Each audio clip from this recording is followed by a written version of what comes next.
I have been a medico for almost 10 years now, and over the 10 years, my perspective and my opinion about my branch has obviously changed a lot. So, this video is going to be about what I thought versus what actually happened. Obviously, इस video के लिए मेरी introduction बहुत ज़्यादा ज़रूरी है. I am a doctor. I am Dr. Nushka Sisodia. अभी मैं अपना नीट पीजी काउंसलिंग का वेट कर रही हूँ कि वो कब कंप्लीट हो जाएगी and finally I will be able to start my residency. So will talk about that in future videos. Before MBBS जब मैं छोटी बच्ची थी ऑब्वियसली मैं डॉक्टर्स के पास जाती थी एंड उस टाइम पे मुझे लगता था वाह सच कूल जॉब. जो बहुत ज़्यादा ट्रांसलेटिस होता था बचपन में, सो मैं ऑलमोस्ट हर साल जाती ही थी डॉक्टर्स के पास. Maybe from somewhere that and also like मेरी फैमिली में मेरी मम्मी बोलती थी मुझे कि नहीं घर में एक डॉक्टर होना चाहिए. एंड तो भाई कोई फैमिली में कोई डॉक्टर्स नहीं है, so I am the first generation doctor, you know. My sister also took biomaths, so I also took biomaths, kind of like following in her footsteps. फिर उसके बाद वो इंजीनियर बन गई and I chose to become a doctor. फिर मैंने 2 साल एक ड्रॉप भी दिया है अपनी 12th के बाद. मैं स्कूल में I guess I was in more than average student, but जब मैं कोचिंग क्लासेस गई वहाँ पे मुझे कुछ समझ ही नहीं आता था कि क्या पढ़ना है कैसे पढ़ना है, एंड सब कुछ मेरे ऊपर से जाता था लिटरली. सो आफ्टर 2 ड्रॉप्स मेरी एक फ्रेंड थी but she was in Ukraine. My friend Prerna Somra, she is also waiting for a residency this year. ऐसे ही हमने आसपास कहीं पे पूछा क्या सीन है उस चीज़ का. फिर मेरी पता चला मेरी चाची के भी नोन में लोग हैं, उनके नोन में भी लोग हैं, एंड हमारी सिटी से भी बहुत सारे लोग थे जो यूक्रेन गए थे. सो उस टाइम पे मेरे मम्मी पापा ने एंड हमने डिसाइड किया कि okay we will go to Ukraine, हम बाहर से पढ़ के आएंगे. और तब से ये ऐसे था कि एक एफएमजी एग्जाम देना होता है और बहुत सारे लोग बोलते थे वो डिफिकल्ट होता है बट हाँ तुम पढ़ोगे तो हो जाएगा. तो वही सब सोचा था कि हाँ एग्जाम देना है, 6 साल की तो बात है, इंडिया में भी तो 5.5 साल की होती है एमबीबीएस, इतना तो फर्क नहीं पड़ेगा. वो तो बाद में जाके पता चलता है कि no it's such a long process. मैंने ऑलमोस्ट फर्स्ट अटेम्प्ट में क्लियर की है, फिर भी मुझे ऑलमोस्ट 10 years लग गए हैं जहाँ पे मैं अभी हूँ उस पोजीशन के लिए, जो अगर आप इंडिया में रह के करो in case then you will be able to do it I guess in less than 7 years you will be able to do this. अगर आप एक ड्रॉप भी दो तब भी. उस टाइम पे मुझे लगा था कि वाह सब कुछ हो जाएगा and I was young person, naive person. मुझे हमेशा से ही इंडिया के बाहर जाने का बहुत ज़्यादा शौक था. मेरी मम्मी मुझे बचपन में कहती भी थी कि तेरा इतना मन है बट मैं सिर्फ पढ़ाई के लिए ही बाहर भेजूंगी और किसी चीज़ के लिए इंडिया के बाहर नहीं भेजूंगी. दैट हैपेंड कि हाँ पढ़ाई के लिए मुझे इंडिया के बाहर भेज दे मेरी मम्मी ने कि ठीक है okay. So I lived in Ukraine. So that was before MBBS. Now let's talk about during MBBS. तो यू मस्ट नो कि इंडिया की एमबीबीएस और बाहर की एमबीबीएस में बहुत ज़्यादा डिफरेंस आई गेस नहीं है. आजकल वैसे भी सब ऑनलाइन ही पढ़ रहे हैं, सो इतना ज़्यादा डिफरेंस नहीं होता. हमारी यूनिवर्सिटी पर्टिकुलरली क्या बोलते हैं एकेडमिक्स को लेके बहुत ज़्यादा स्ट्रिक्ट थी. हाँ हमें एनाटमी में डायसेक्शन वगैरह करने को नहीं मिलते थे बट हमारे टीचर्स ने कोई कमी नहीं छोड़ी. हमें जो मैम पढ़ाती थी एनाटमी में उसने कोई भी कमी नहीं छोड़ी कि हमें एनाटमी नहीं समझ में आए. ऑब्वियसली अभी इस टाइम पे भूल गई होंगी बट उन्होंने कोई कमी नहीं छोड़ी. हमारे teacher they have always tried their very best to teach us. जो भी थियोरेटिकल पार्ट था एटलीस्ट उसमें लिटरली कभी भी कमी नहीं छोड़ी किसी ने भी हमें पढ़ाने में. एंड मैं बोलूँगी कि जब मेरा एफएमजी भी पास हुआ था तो मैं वो लिटरली ऐसे नहीं कह सकती कि मैंने सिर्फ 6 महीने पढ़ के पास किया था. That was all about the 6 years I have studied. हमारे यहाँ पे क्रॉक भी होता था तो उसमें भी बहुत पढ़ना होता था. आई गेस होगा मे बी बहुत सारे लोगों को लगता होगा कि वहाँ पे जाके नहीं पढ़ाई होती, वहाँ पे जाके आप सिर्फ इधर उधर की चीज़ें करते रहते हो. एंड ऑनेस्टली एमबीबीएस में ऐसा लगता है ना कि सिर्फ पढ़ाई पढ़ाई होगी. जब हम यूक्रेन गए it was such a beautiful country. वहाँ पे इतना सब कुछ सीखने को मिला, not just about being a doctor but also so many things I learn. मैं उनको वर्ड्स में एक्सप्लेन नहीं कर सकती. Those are the things that I just absorbed in myself and those are the things that I try to do in my daily life जो मैंने Ukraine से सीखी है. एज अ वुमेन्स पर्सपेक्टिव मैं बोलूँगी कि Ukraine was one of the best countries. कि Ukraine में I never felt unsafe, never for a single second also. So MBBS की जब मैं बात कही थी कि आजकल वैसे भी सब ऑनलाइन पढ़ते हैं, सो इट ज़्यादा डिफरेंस नहीं है. आप पढ़ाई करो, ऑनलाइन पढ़ो, चाहे वहाँ पे जो पढ़ा रहे हैं उन चीज़ों को पढ़ो, it doesn't make a huge difference. And अगर आप एफएमजी एग्जाम के बारे में चिंता करें then you will be able to clear that. An exam जो है it's not just about knowledge. It's about कि आप जो वो 3 घंटे होते हैं ना, वो जो एग्जाम के 3 घंटे 5 घंटे, फिर मुझे आपको 2.5 घंटे का देना होता है।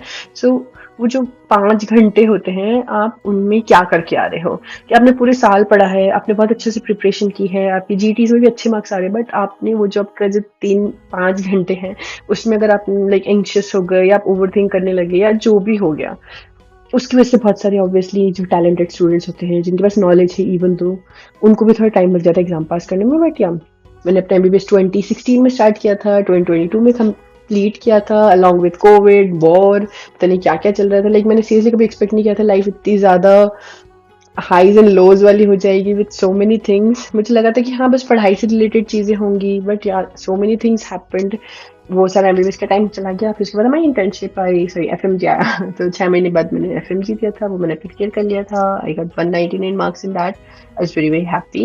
मैंने एक्सपेक्ट नहीं किया था कि मेरे 199 मार्क्स रहेंगे, बिकॉज मेरे जीटी में नहीं आ रहे थे। But yeah that's what I am talking about, कि आप एग्जाम डे के दिन बहुत ज़्यादा calmly and trust yourself that you will be able to clear this exam, and trust your knowledge कि हाँ मैंने इतनी नॉलेज गेन की है, और एग्जाम के टाइम पे जो मेरे सामने क्वेश्चन हैं, मुझे सिर्फ उन पे फोकस करना है और उनको सॉल्व करना है। That's all that matters. चाहे मुझे नॉलेज भी नहीं हो, बट द थिंग इज आप जीटीज में प्रैक्टिस करो कि मुझे नॉलेज नहीं है, फिर भी मैं उन क्वेश्चंस को लाइक सॉल्व करने की एबिलिटी निकाल सकता हूँ, because answer is right in front of me. कोई नेगेटिव मार्क्स नहीं है, मुझे बस उन 4 क्वेश्चंस में से आंसर, सॉरी 4 ऑप्शंस में से आंसर निकालना है। I can do that. मैंने इतना अपना नॉलेज गेन किया है over the what ever time you spend studying, so just believe in that.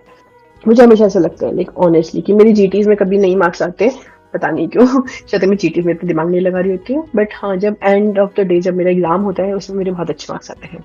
So I am grateful for that. I am grateful कि हाँ उस टाइम पे मैं दिमाग चला पाती हूँ। जनवरी में एग्जाम हुआ था ना, अप्रैल में हमारी इंटर्नशिप चालू हुई थी, या ऑलमोस्ट 3 मंथ्स। हाँ तो मैंने 3 मंथ्स वेट किया, हमारी इंटर्नशिप चालू हुई। बहुत सारे लोगों को तो 6-6 महीने वेट करना पड़ता है। सो आई एम ग्लैड कि हाँ इतना ज़्यादा वेट नहीं करना पड़ा। 3 मंथ्स में हमारी इंटर्नशिप चालू हो गई थी, एंड देन इंटर्नशिप खत्म हुई 2024 में। अप्रैल 2024 में मेरी इंटर्नशिप खत्म हुई थी। इंटर्नशिप वाला टाइम भी लाइक मुझे लगा था वाह बहुत सारी अमेजिंग चीज़ें होंगी, बहुत कुछ सीखने को मिलेगा। एंड सीरियसली इंटर्नशिप को इतना ज़्यादा हाइप अप कर रखा है ना, एमएनसी ने बोल रखा है कि इंटर्नशिप 1 साल नहीं 2 साल करनी पड़ेगी, 2 साल में आप बहुत कुछ सीखोगे जो आपने मिस आउट किया है कोविड में या वॉर में, या जिस भी चीज़ की वजह से आपने मिस आउट किया है आपकी नॉलेज, वो आप 2 साल में कंपनसेट करोगे। 3 साल भी करनी पड़ रही थी किसी किसी को इंटर्नशिप। आई वॉज लाइक इतना कुछ सिखा ही नहीं रहा इंटर्नशिप में, जो इंटर्नशिप में सीखने को मिलेगा। The one thing that I have notice, एक होता नहीं डमी क्लासेस अटेंड करते थे उस टाइम पे, चलता था कि हाँ लोग 11th-12th में नहीं जा रहे होते थे और वो डमी क्लासेस करके लाइक अपने कोचिंग में ये कॉम्पिटेटिव एग्जाम्स की प्रिपरेशन कर रहे थे। आजकल इंटर्नशिप में चल रहा है, बताओ। Like we haven't moved away from this idea at all. हमने एजुकेशन को एक बस एक कंपटीशन बना दिया है, एंड इट्स ऑल अबाउट कि हाँ बस पढ़ते रहो पढ़ते रहो पढ़ते रहो, and you just have to forget everything else. क्यों कोई भी पेरेंट्स अपने बच्चों को सपोर्ट करेंगे इस चीज़ के लिए, वो तो मुझे बिल्कुल भी समझ नहीं आता। लाइक आई अंडरस्टैंड कि इंडिया के बाहर भी लोग पढ़ते हैं, सिर्फ इंडिया है नहीं कि जहाँ पे लोग पढ़ते होंगे, but they also make sure to enjoy other things in life. That idea has shifted from 11th and 12th to internship now. कि लोग ऐसे सोचते हैं कि हम इंटर्नशिप में नहीं जाएं, वहां पे हम पैसे दे दें एंड हम पढ़ाई करेंगे 1 साल। किसके लिए? नीट पीजी के लिए। ऑब्वियसली आई अंडरस्टैंड कि it's a competition, but why would you want to miss out an amazing experience? I know internship में भी बहुत कुछ नहीं सिखाते। Internship gives you the ground reality. आपको रियलाइज करना पड़ेगा कि you're a doctor. First of all it's not just about like जो हम पढ़ रहे होते हैं, it's about how we interact with patients, हम कैसे डील करते हैं, कैसा हमारा सिस्टम वर्क करता है, plus working along with other staff of the hospital, not just doctors. You need to know how to deal with everything else. तो वो सब आप बुक से नहीं सीखते, वो आप ग्राउंड रियलिटी से सीखते हैं। सो ऑनेस्टली कहूंगी कि डोंट बी लाइक दैट कि आप इंटर्नशिप छोड़ के, चाहे पैसे देके या बिना पैसे देके, आप इंटर्नशिप छोड़ के सिर्फ पढ़ाई पे ध्यान दो। बहुत बार ऐसा होता है ना कि आपकी जो नॉलेज होती है ना वो सारी जाती है ऊपर, एंड यू रियलाइज कि हाँ हमारे पास जो रिसोर्सेज हैं गवर्नमेंट सेटअप में, हमें उन्हीं को यूज करके लोगों की हेल्प करनी पड़ेगी। और internship is so much important for you personally to understand कि अगर आप नीट पीजी एग्जाम दे रहे हो तो उसमें आप किस ब्रांच में जाना चाहते हो, आपको कैसे पता चलेगा अगर आप एक्चुअली में इंटर्नशिप में गए नहीं हो। मुझे पढ़ने में सर्जरी इतनी अच्छी लगती है, मुझे पढ़ने में ओबीजीवाइन भी इतनी अच्छी लगती है, and paediatrics, oh my God I love kids so much. But I don't want to reveal my branch, but हाँ मैं बता रही हूँ कि जब मैं ऑब्वियसली इन सब जगहों पे गई, तब मुझे पता चला कि whether this works for me और नॉट, कि क्या मैं ये चीज़ लाइफ टाइम के लिए करना चाहती हूँ, नहीं करना चाहती हूँ, for my whole next 30-40 years that I'm going to spend as a specialized doctor, जिसके लिए मैं पढ़ाई कर रही हूँ. Do I really want to do this job for real seriously? I know कि जब आप रेजिडेंसी या काउंसलिंग वगैरह करोगे तब आप बहुत सारे लोगों से पूछोगे कि हाँ मैं कौन सी ब्रांच लूँ, क्या प्रोस है, क्या कॉन्स हैं, क्या इसमें मुझे सीखने को मिलेगा, एक्सेट्रा एक्सेट्रा. आप लोगों से पूछ लोगे, but will you be able to experience that in real? Like doctor होना सिर्फ, it's not just about education, it's about how you feel about a certain branch, how you feel while working in that branch. जैसे मेरे कुछ friends है, वो एक branch में गए, they just sell in love with that branch, कि हाँ बस अब हमें यही करना है. और वो उनको बुक से नहीं पता चला, वो उनको वहां पे जाके पता चला. Seriously, you will go in internship, आप चीजें एक्सप्लोर करोगी, आप रेजिडेंट से बातें करोगी, यू विल अंडरस्टैंड कि उन्होंने वो फील्ड क्यों चूज की. So please do not miss out on your internship. I know पढ़ाई बहुत इंपॉर्टेंट है, बहुत ज्यादा कॉम्पिटिशन है, but don't miss out on this experience, because as a doctor also, like you have to realise हमारी life पढ़ाई में ही रह जाएगी. और अगर हम छोटी छोटी चीज़ों को एंजॉय करना नहीं सीखेंगे, हम वो बैलेंस लाना नहीं सीखेंगे ना अपनी लाइफ में, तो हम कैसे करेंगे चीज़ें manage? Like this is our whole life, how will we manage that? क्योंकि पढ़ाई हमेशा चलती रहेगी, हमारे हमेशा एग्जाम्स आते रहेंगे, हम कब तक सिर्फ बुक्स में घुसे रहेंगे और रियल लाइफ को एंजॉय करना भूल जाएंगे. So do not skip on that. Okay, I know थोड़ा वीडियोस लॉन्ग हो जाएगा, but please bear with me. Last खत्म कर रही हूँ. इंटर्नशिप के टाइम में मैं नहीं पढ़ाई कर पाई थी, बहुत सारी चीज़ें थी. I met with good friends, उनके साथ मैंने बहुत ज़्यादा मजे किए, बहुत सारी चीज़ें सीखी, reality and how things work etcetera etcetera. हमारी भी 2 साल की इंटर्नशिप करे थे, just because for this war that happen, जो हमने नहीं कराई थी. Obviously we try to fight, हम बहुत सारी चीज़ हमने की उस टाइम पे. एंड या फाइनली मेरी 1 साल की इंटर्नशिप हुई. उस टाइम पे मैं बहुत ज़्यादा स्ट्रेस में, एंग्जाइटी में थी कि हाँ क्या होगा क्या नहीं होगा. और एग्जाम्स वगैरह भी आ रहे थे, जब नीट पीजी 2024 दी थी मैं, तब ये बहुत सारी चीज़ चल रही थी अलॉन्ग विद दैट. मुझे तब भी अनसर्टेनिटी थी कि मेरी 1 साल की हो जाएगी नहीं. हमने 2 सेकेंड ईयर की इंटर्नशिप स्टार्ट भी कर दी थी, but at a certain point मैं जो इतनी ज़्यादा इरिटेट हो गई थी ना कि कुछ कराते तो है नहीं, कुछ सिखाते हैं नहीं, तो मैं क्यों ही जाऊँ. सो मैंने जाना ही बंद कर दिया था, कि मैंने कहा देखा जाएगा, एक्सटेंशन लगेगा, अभी मैं नीट पीजी की तैयारी कर रही हूँ, मैं जाऊँगी नहीं. फिर थोड़ा टाइम बाद मेरा पीआर आ गया. सो मैं अपना सारा डॉक्यूमेंट सब चीज़ें लेके I shifted to Delhi. And वहाँ पे आके मैं नीट पीजी की प्रिपरेशन करी थी. ऑब्वियसली जब मैं नीट पीजी की प्रिपरेशन करी थी, it was such a difficult time, like मैं बता नहीं सकती, but yeah that's a story for another day, another video. So stay tuned for that and subscribe for more. NEET PG के time पे मुझे पता लगा कि तो वाह वाह, एग्जाम देंगे रेजिडेंसी स्टार्ट होगी, बट कुछ भी नहीं स्टार्ट हो रहा. One thing I know obviously from internship, ये बहुत ज़्यादा एक्सपेक्ट नहीं करना, कि ऐसा नहीं हो कि मुझे लगे कि हाँ बहुत कुछ सीखने को मिलेगा या बहुत कुछ है. Eight the end of the day it's about कि मैं कितना सीख सकती हूँ. हाँ मुझे पता है कि मुझे बैलेंस करना है, कि मुझे घूमना फिरना भी है, मुझे बहुत सारी चीज़ें मैनेज करनी है, पढ़ाई भी मैनेज करनी है. मुझे पता है बहुत सारी टॉक्सिसिटी होगी, बहुत ज़्यादा लाइक हायरार्की वाली चीज़ें होंगी, एंड लाइक मुझे नहीं पता कि मैं घूम फिर पाऊंगी या जो भी है. But yeah at the end of the day I am going to, like छोटी छोटी चीज़ें होती है ना, उनको मैं ऐसा बनाने की कोशिश करूंगी कि I will be happy in those sweet little things.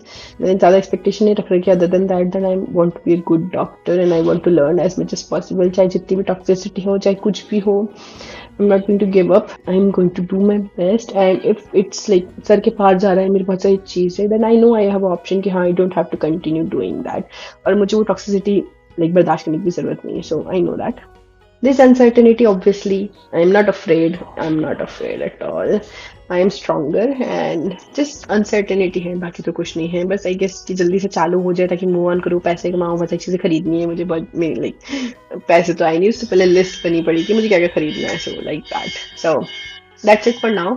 If you have any ideas कि कैसी वीडियो बनाऊँ मैं नेक्स्ट वीक के लिए, बिकॉज नीट पीजी वाली आई गेस मैं नहीं बना पाऊंगी नेक्स्ट वीक, क्योंकि अभी तक कुछ आया नहीं है हमारे राउंड 3 का. So you can drop your ideas below. अगर आपके कोई सजेशंस हैं, आपके कोई आइडियाज हैं कि हाँ मुझे रेजिडेंस के लिए क्या प्रिपेयर करना चाहिए, I would absolutely love that. Thank you so much. And just know that हर जगह हर पार्ट में आप कुछ भी कर रहे होंगे, आपको अनसर्टेनिटी होगी. और उस टाइम पे ऐसा लगता है ना कि ओ गॉड जल्दी जल्दी फिनिश हो जाए, जल्दी जल्दी हो जाए, बस खत्म हो जाए. मुझे भी ऐसा लगता था, लाइक ओवर द ऑब्वियसली ये कि एमबीबीएस चालू कब होगी, एमबीबीएस खत्म कब होगी, इंटर्नशिप कब चालू होगी, एफएमजी कब होगा, नीट पीजी कब होगा, रेजिडेंसी कब चालू होगी. I guess these are just part of life, ये सब हमेशा ही चलते रहते हैं. सो In the midst of all of this, I hope कि आप ये नहीं भूलो कि you have a life, a beautiful, beautiful life that you also have to enjoy with yourself and with your family, with your friends. थोड़ा सा उनके लिए भी टाइम निकालो, उनको भी टाइम दो, जस्ट लाइक दैट कि हाँ अभी ये जो 4-5 महीने हमारे वेस्ट हो गए हैं, ये मुझे से कभी कभी लगता है कि हाँ यार इस टाइम पर तो मैं जॉब कर रही होती थी, पैसे कमा रही होती, कि सब कुछ कर रही होती थी, बट आई चेरिश कि हाँ मैं इस टाइम पे घर पे हूँ और मैं अपने घर वालों के साथ टाइम स्पेंड कर सकती हूँ। I can make them happy. मैं अपनी मम्मी के बर्थडे के लिए यहाँ पे थी। I was able to do little things that would make her happy. मैं अपने बर्थडे पे यहाँ पे थी।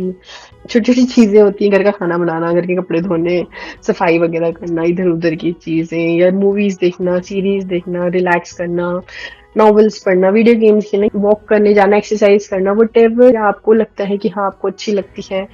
I hope you use this time to relax.